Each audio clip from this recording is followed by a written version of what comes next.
Here we go.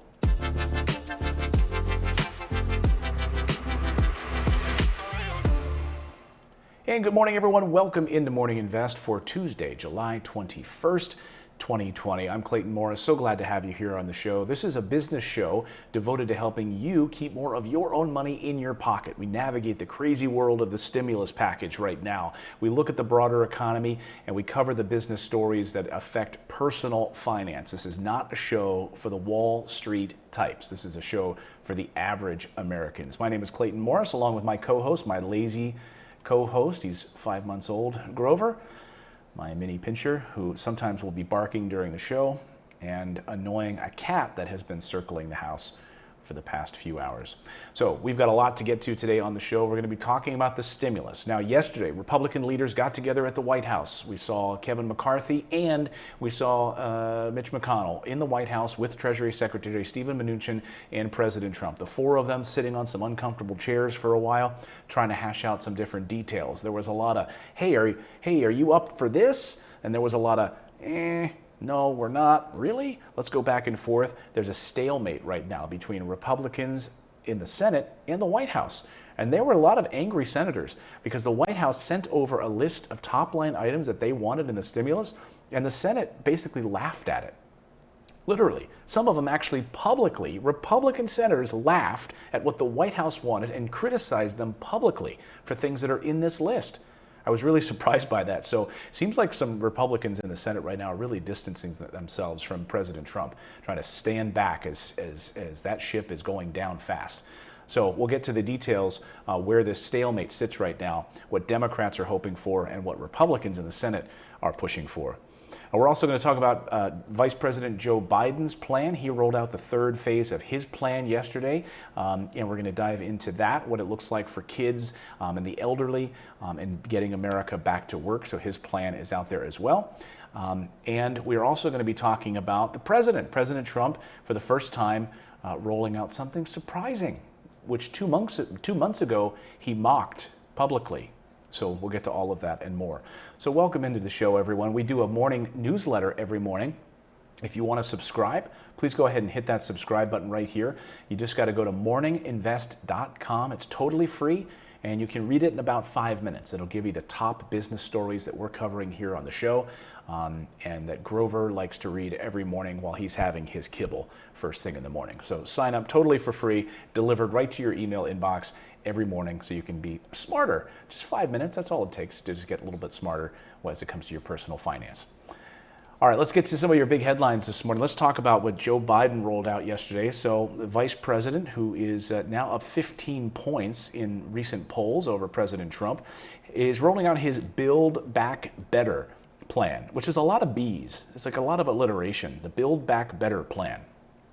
But he can't do something like Make America Great Again, kind of, because that's already been taken. Anyway, Joe Biden rolled out the third phase of his Build Back Better plan on Tuesday. It's $775 billion over 10 years. It aims to create 3 million new caregiver jobs or education jobs. And two big pieces of the plan are about child care and also access to elder care for older Americans. And one part of it I thought was interesting too is not just older Americans, but older Americans who are also taking care of individuals with disabilities. So there are older Americans who have a son or daughter at home that might be suffering, might have schizophrenia or some other disability that they're living with. And we've heard from people right here in our chat room that say, hey, I'm an older American. I have a son who's in his 30s. He lives at home with me. He has a disability and we're taking care of him. Would he get a stimulus check?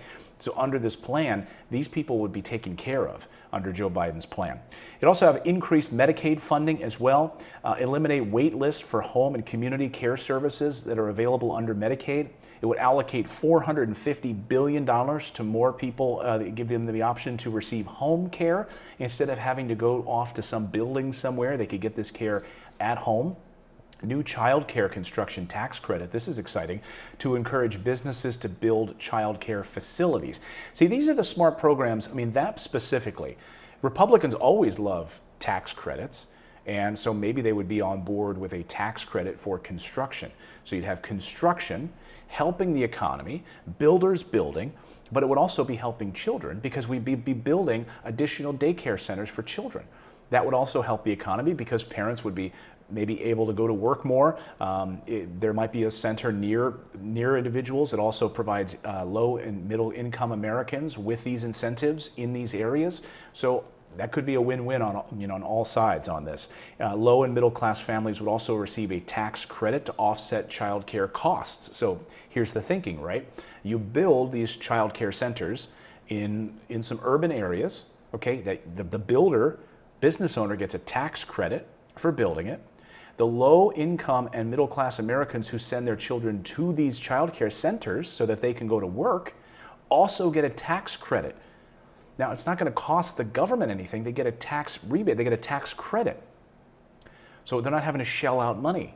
They're basically incentivizing these type of growth. And it's worked before.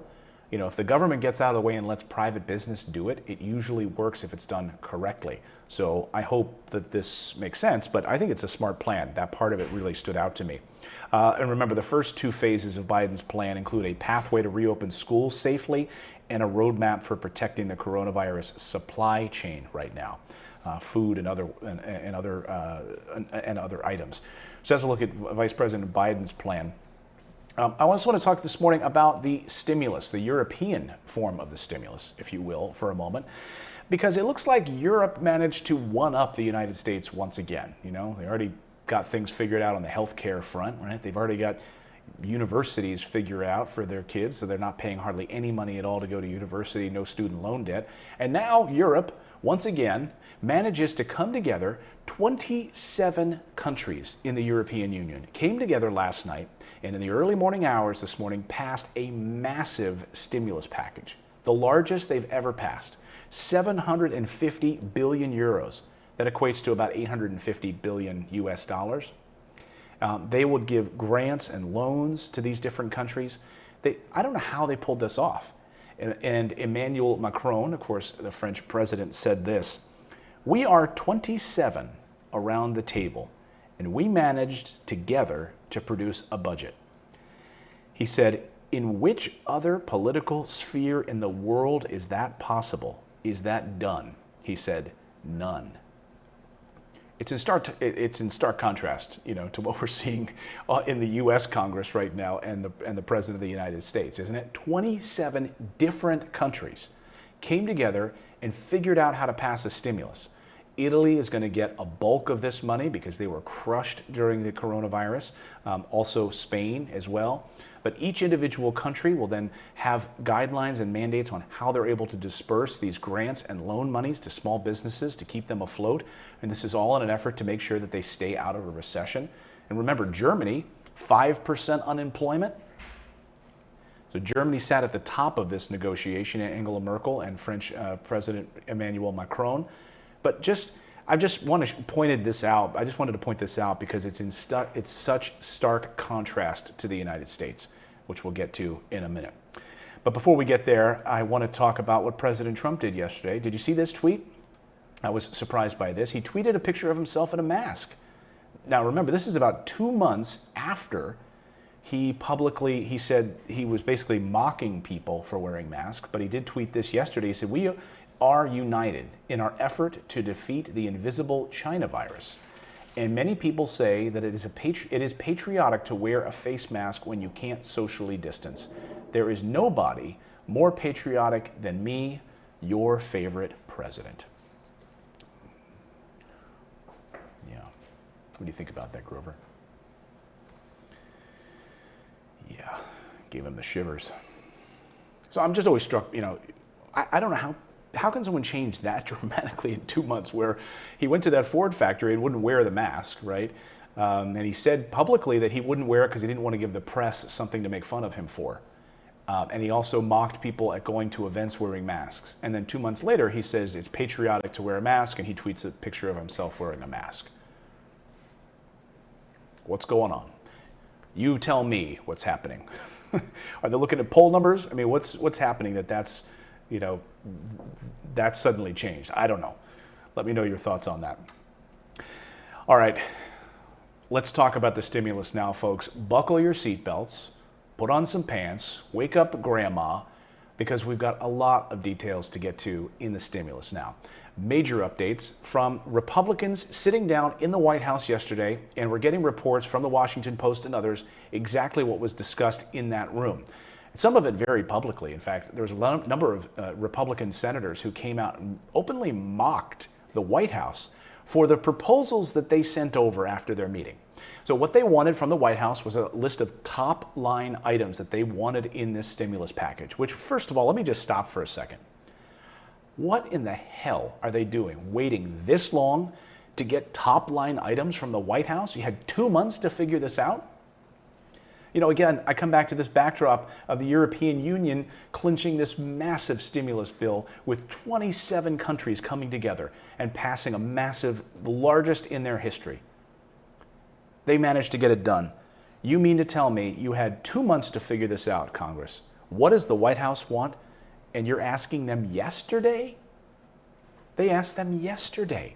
Hey, President Trump, what do you want in this stimulus? Maybe it's now's a good time to ask, since we got 5 days till the unemployment benefits run out. Now seems like a good time. Let's do it today. It's Tuesday. Well, we were busy yesterday. We were playing badminton. So they asked for a list of top line items from President Trump yesterday in the White House.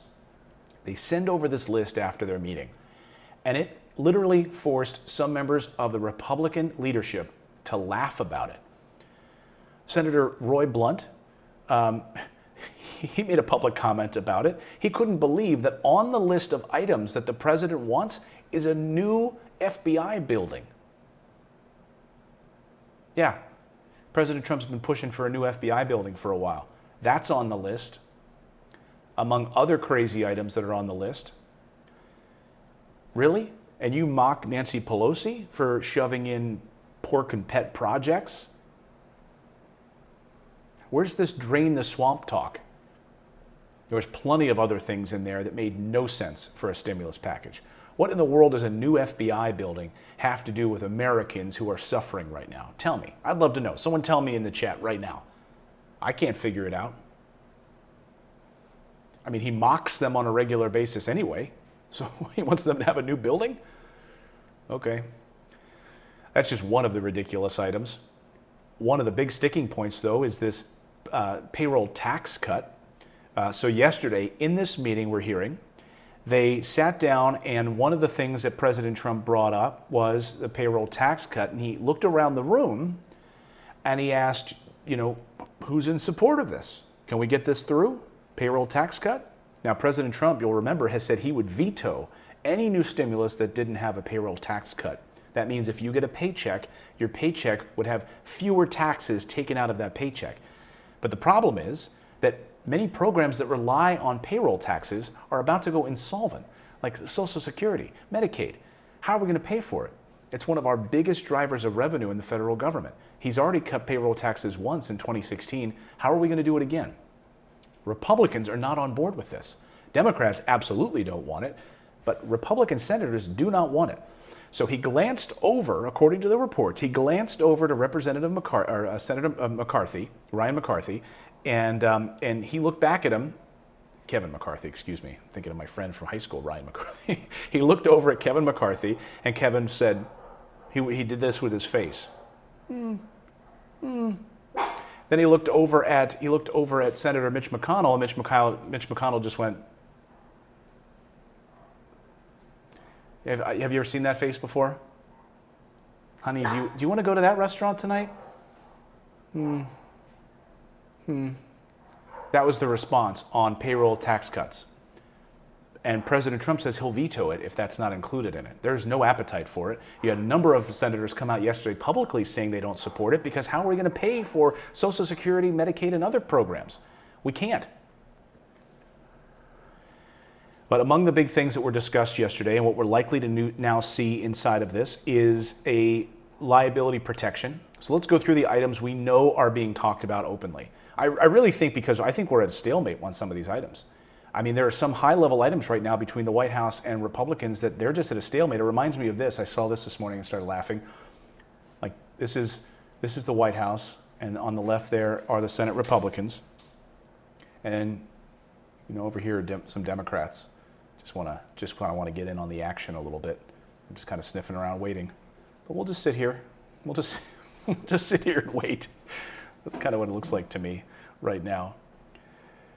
So another piece that the Republicans couldn't believe was left out of the White House's proposals was testing and tracing.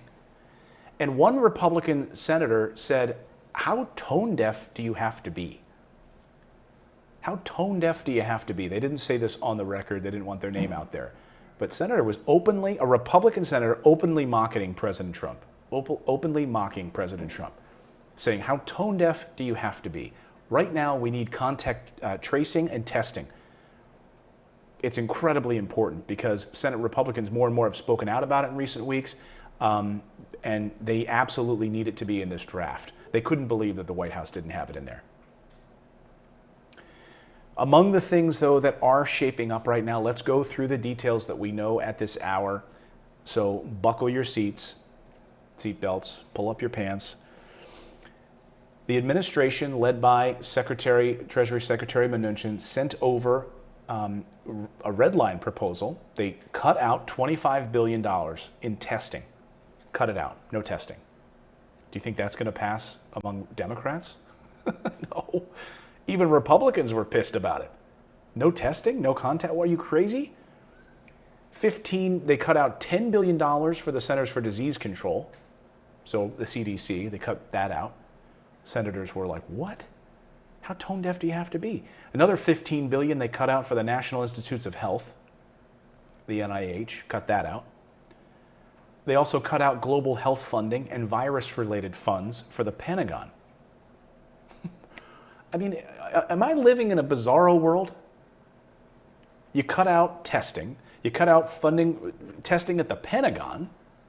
You cut out health funding at the global health funding level. You cut out money for the Centers for Disease Control in your proposals. Those were your top items that you were focused on when you sent this over to the Senate? I need a swig of iced coffee after that. And you want a new FBI building. Priorities, folks. So here are some other items that are on the table right now. Liability protections. Let's go through the rest of this list. Liability protections. Of all the pieces in the forthcoming GOP legislation, this is the big one that Senator Mitch McConnell wants absolutely, making sure that businesses don't get sued out of existence with a 5-year moratorium on being able to be sued under the coronavirus. Democrats don't support it because they already have the OSHA provision inside of the HEROES Act, which would actually force businesses to be OSHA compliant, making sure that they have sanitizing stations and other things like that in their businesses, having tables socially distanced, just setting themselves up under coronavirus to be successful and also compliant. But that would also protect the workers as well as the businesses. So Democrats said, we've already passed this. We don't need to put in some sort of legal mumbo jumbo for businesses to be, to not be sued as a result of a failure to protect their workers. So we'll see where that goes. Direct payments. Here's the big one I know many of you have been waiting for. Republicans have been batting around different ideas. Something similar to the $1,200 for individuals included in the first package. There are a number of Republicans who oppose the checks entirely at this stage, that they don't want them. So there's a number of Republicans right now saying no more checks, no more checks. But there are key players in the White House who do support those checks, particularly Treasury Secretary Steven Mnuchin, Jared Kushner, and Ivanka Trump. How much? We don't know. And is it going to be more targeted directly to lower income individuals has been discussed. That's all an open question at this point.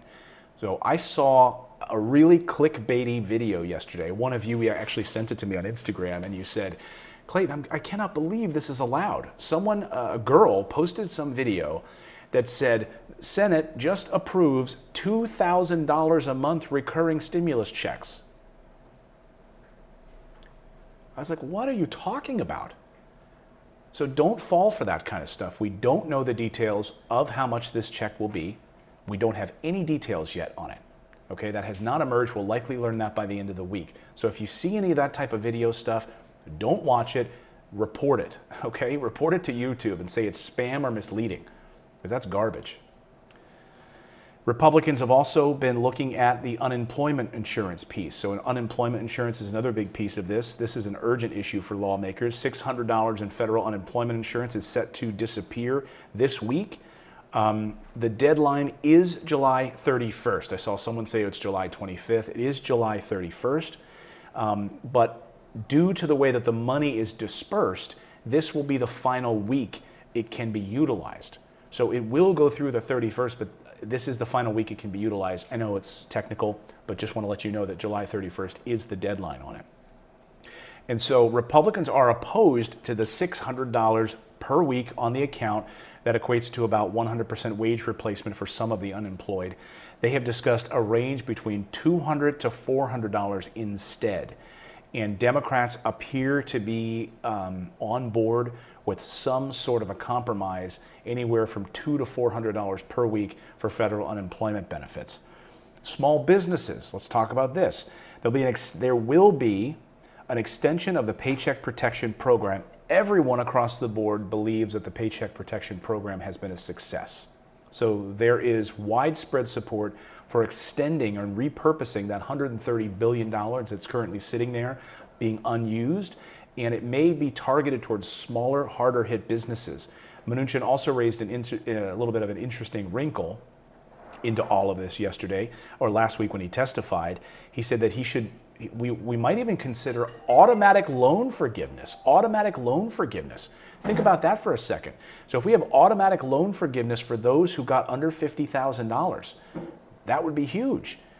Instead of having to make them pay this stuff back, they would automatically, for small businesses that were really hit hard, it would also free up the government from having to audit and try to prove that that money was specifically spent in certain areas on payroll and utilities and overhead, so that they might just say, we're done, no need to pay it back. No need to, we're done, we're just going to wipe it away. I mean, how much that might help small businesses across the country. So that is something that could be on the table. State and local. Here's the big question. This remains one of the flashpoints right now for the GOP in all of this. One of the key sticking points. With billions from the initial stimulus legislation that's still sitting in state coffers tied up due to restrictions placed on it, the GOP right now is expected to focus on some flexibility that would allow the states right now to utilize this money that's already been allocated in the first CARES Act. So not adding more money to state and local governments, but taking the money that was passed back in March and allowing them more flexibility to use it. And then, of course, education is a big piece of this. We're hearing that this is going to be mostly focused on kids and jobs. That's really what Stephen Mnuchin said yesterday, that this is lining up to be focused on children, getting back to work, and jobs. Education is going to be a significant part of this for funding of education in this proposal. All eyes will be on how it's structured to incentivize schools to reopen. And particularly given the resurgence of the virus nationwide. I mean, look at Florida, for crying out loud. It's an absolute disaster right now. And they're just weeks away from reopening, and it's now like the epicenter of this virus. They've had 6 straight days of over 10,000 new cases in Florida. White House has made directing a sizable chunk of the money, as much as 10% of any funds, towards private and charter schools. So this would not necessarily all just go to public schools, because you have Betsy DeVos, of course, who's education secretary, a big fan of private schools. A large portion of this money would go towards private schools and charter schools as well, which make, $30,000 a year per child.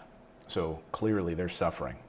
And payroll tax cuts, of course, that's the big piece that President Trump absolutely wants in this. And he said in his interview with Chris Wallace just the other day that he would veto this legislation if there was not a payroll tax cut in it. This was a little photo op yesterday. You had Mitch McConnell in his Kentucky brown suit sitting there during this meeting, along with Kevin McCarthy and Treasury Secretary Stephen Mnuchin. I still think it feels like this. These guys chewing on this ball back and forth like these dogs, and Democrats just kind of hovering around the top like they're at loggerheads about this. Republicans do not want a payroll tax cut. They're not going to be able to pay for things. They're not going to be able to pay for Social Security. They're not going to be able to pay for Medicaid. I don't know where they're going to get the money in all of this. President Trump, though, does want this payroll tax cut. He said he would veto this thing if they don't get it. I just find it still so stunning that you've had 2 months to get this list from the White House of items that they're interested in. You've had 2 months. And now we're here at crunch time, and now we find out that you are literally at loggerheads over some key items on this stimulus plan. That you don't agree with the payroll tax cut. You don't want to pass that. You don't want all of these cuts that the White House wants for health care, CDC, testing, contact testing. The White House wants to cut all of that, and Republicans are, what? We're not unified at all. Now they've got to go back to the drawing board. We thought we might have a bill by the end of the week ready to sign by the president. Is that going to happen? How many of you think we're going to have a bill by the end of the week ready for the President of the United States to sign? No way. It's going to go to the House. They're going to have to fight it out and duke it out over this.